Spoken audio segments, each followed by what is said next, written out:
नमस्कार, मैं दिनेश कुमार सिंह। मेरे इस YouTube चैनल में आपका हार्दिक अभिनंदन और स्वागत है।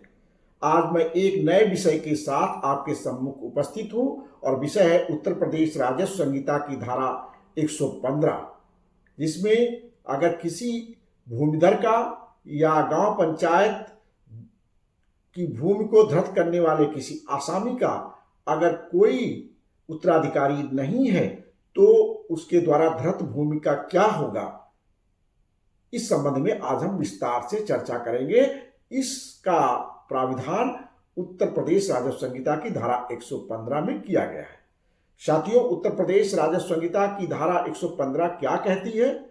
कहती है जहां किसी भूमिधर, शब्द है भूमिधर, या ग्राम पंचायत से प्राप्त भूमि को धृत करने वाला आसामी, प्रत्येक आसामी की बात नहीं की गई, जो गांव पंचायत से प्राप्त भूमि को धृत करने वाला आसामी है, वो ज्ञात उत्तराधिकारी के बिना मृत्यु हो जाए, मतलब जिसका उत्तराधिकारी पता न हो, भूमिधर का या उस ग्राम पंचायत की भूमि को धृत करने वाले आसामी का मृत्यु हो जाए, लेकिन उसका उत्तराधिकारी कोई ज्ञात ना हो, पता ना हो जाए, तो वहां उस भूमि का क्या होगा? क्या वह लावारिस पड़ी रहेगी या कुछ उसका इंतजाम होगा? और अगर इंतजाम होगा तो किस प्रकार होगा और कौन करेगा उसका प्रबंधन? साथियों, इसमें आगे कहा गया है तो हो जाए तो वहां उप जिलाधिकारी ऐसे भूमिधर या आसामी द्वारा धृत भूमि का कब्जा लेगा। उप जिलाधिकारी को यह दायित्व सौंपा गया है कि वह उस भूमि पर कब्जा लेगा और उसे विहित रीत से, विहित रीत क्या है? यह नियम 105 और 106 में वर्णित की गई है। उत्तर प्रदेश जो राजस्व संहिता के अंतर्गत नियमावली बनी है उसमें इसका उल्लेख है। इसका प्रक्रिया क्या होगी? विहित रीत से किसी एक समय एक कृषि वर्ष की अवधि के लिए पट्टे पर दे देगा, किराए पर दे देगा। एक कृषि वर्ष की, कृषि वर्ष कब तक होता है? 30 जून तक का होता है, इससे आगे नहीं देगा। एक बार में एक कृषि अवधि के लिए किराए पर दे देगा, यह कहा गया। इस प्रकार आपने देख लिया कि अगर कोई भूमिधर हो या गांव पंचायत से प्राप्त भूमि धृत करने वाला कोई आसामी हो, उसका मृत्यु हो जाए और उसका कोई उत्तराधिकारी ज्ञात ना हो, तब ऐसी स्थिति में उप जिलाधिकारी उस भूमि पर कब्जा लेकर के उस भूमि को किराए पर उठा देगा। साथियों, उत्तर प्रदेश राजस्व संहिता की धारा 115 की उपधारा 1 का मैंने उल्लेख किया। उपधारा में 2 में कहा गया है जो ये पट्टे पर दिया जाएगा उसकी निबंधन और शर्तें ऐसी होंगी जैसी विहित की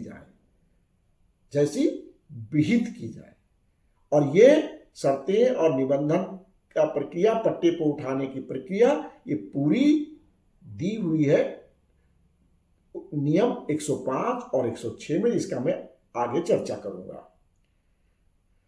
आगे इसमें कहा गया है उपधारा 3 में कि 3 वर्ष के भीतर यदि कोई दावेदार उस भूमि का नहीं आता, हो सकता कोई उत्तराधिकारी हो दूर दराज का, क्योंकि आपने देखा धारा 108 में 15 खंड है, हर खंड में एक रिश्तेदार नातेदार जो उत्तराधिकारी होंगे उनका उल्लेख है।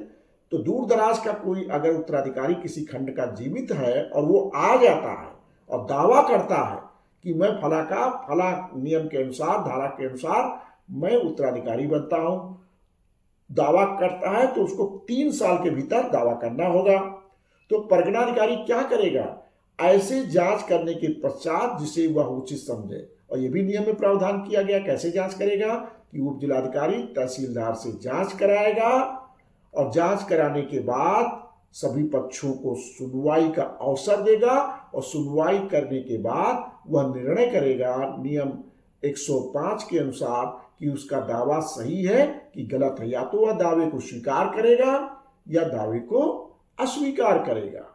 अगर दावा स्वीकार हो जाता है तो स्वाभाविक है कि वह उत्तराधिकारी बन जाएगा और उसको जो उप जिलाधिकारी ने भूमि अपने कब्जे में ली है, जिसको प्रतिवर्ष वो किराए पर उठाते हैं विहित प्रक्रिया के अनुसार, वह जमीन उसको वापस हो जाएगी और उसका उत्तराधिकारी का नाम दर्ज हो जाएगा।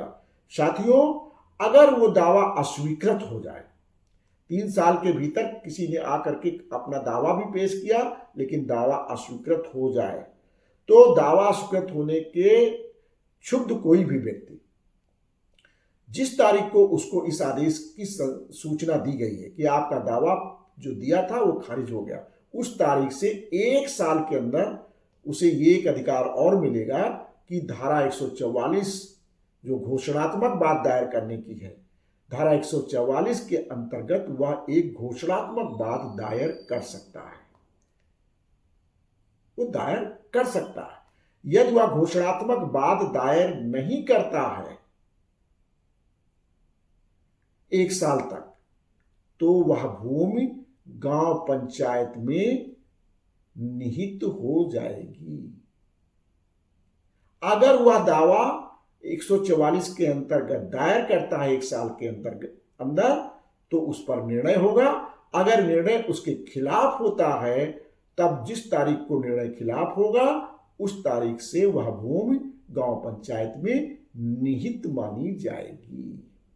साथियों, अगर उसका दावा स्वीकार हो जाता है तो गांव पंचायत में निहित ना होकर वह भूमि उसको वापस हो जाएगी, उसका नाम उस पर चढ़ जाएगा। ये तो पूरी प्रक्रिया इस भूमि की है। और जब तक ये तय नहीं हो जाता, मान लीजिए उसका दावा 3 साल के अंतर्गत आता है, दावा करता है, दावा उसका खारिज हो जाता है आवेदन, और वह जो है धारा 144 में घोषणात्मक बात दायर करता है और उसके लिए उसको 1 साल का समय मिलेगा। तो जब तक घोषणात्मक बात अंतिम रूप से तय नहीं हो जाएगा, तब तक उप जिलाधिकारी उस भूमि का प्रबंधन विहित प्रक्रिया से करते रहेंगे। हर कृषि वर्ष के लिए उसे किराए पर विहित प्रक्रिया अनुसार उठाते रहेंगे, और जिसे किराए पर देंगे, नियम में ये भी व्यवस्था है कि वह उसको जो है लगान भी अदा करता रहेगा। विहित प्रक्रिया क्या है किराए पे देने की? इसके लिए विहित प्रक्रिया नियम 105 में विस्तार से दी गई है, जिसमें कहा गया है कि उप जिलाधिकारी प्रत्येक कृषि वर्ष के लिए किराए पर उस जमीन को उठाएंगे।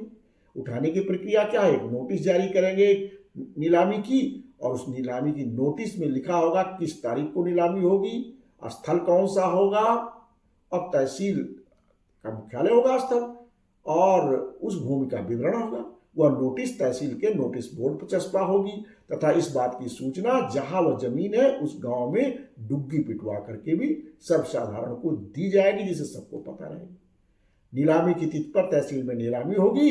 जो सबसे ज्यादा बोली देगा उसको 25% धनराशि तत्काल जमा करनी होगी और 1 सप्ताह में बची हुई धनराशि जमा करनी पड़ेगी।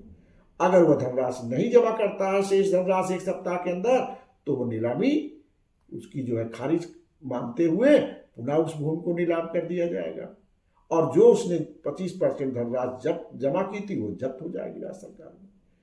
और यह जो कृषि में नीलामी से जो भी व्यक्ति पाएगा वो 30 जून तक उस पर खेती कर सकेगा।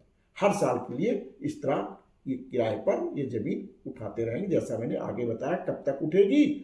जब धारा 144 में अगर वाद ना दायर किया हो, तो जिस तारीख को उसका दावा अस्वीकार किया गया था उसके 1 साल के जब पूरा होता हो संसूचना का, तब हो जाएगा जमीन गांव सभा में जब्त, गांव पंचायत में जब्त। यदि उसने दावा दायर कर दिया है तो जिस दिन अंतिम रूप से तय हुआ उस दिन, और उसके खिलाफ तय हो गया, दावा उसका खारिज कर दिया गया धारा 144 का भी, तो उस तारीख को ही जमीन जब्त हो जाएगी और गांव पंचायत में नियुक्त हो जाएगी। तो साथियों, ये बहुत महत्वपूर्ण विषय था कि ऐसी जमीन का क्या होगा जिसने कोई भूमिधर या गांव पंचायत से प्राप्त की धृत भूमि का आसामी अगर कोई ज्ञात उत्तराधिकारी ना छोड़े तो उस भूमि का कैसे प्रबंधन होगा, किस तरह व्यवस्था होगी, इसके बारे में मैंने पूर्ण जानकारी आपको दी। साथियों, ये वीडियो आपको पसंद आया होगा, इस सभी को आप भेजिएगा। सब गांव वालों को इस नियम की जानकारी होनी चाहिए। मैं पुनः अनुरोध करूंगा, अगर मेरे चैनल को सब्सक्राइब ना किया हो सब्सक्राइब कर लें, फॉलो करते रहें, और अगर पसंद आए तो उसको लाइक भी जरूर करें। मैं इसके लिए आभारी हूँगा। बहुत बहुत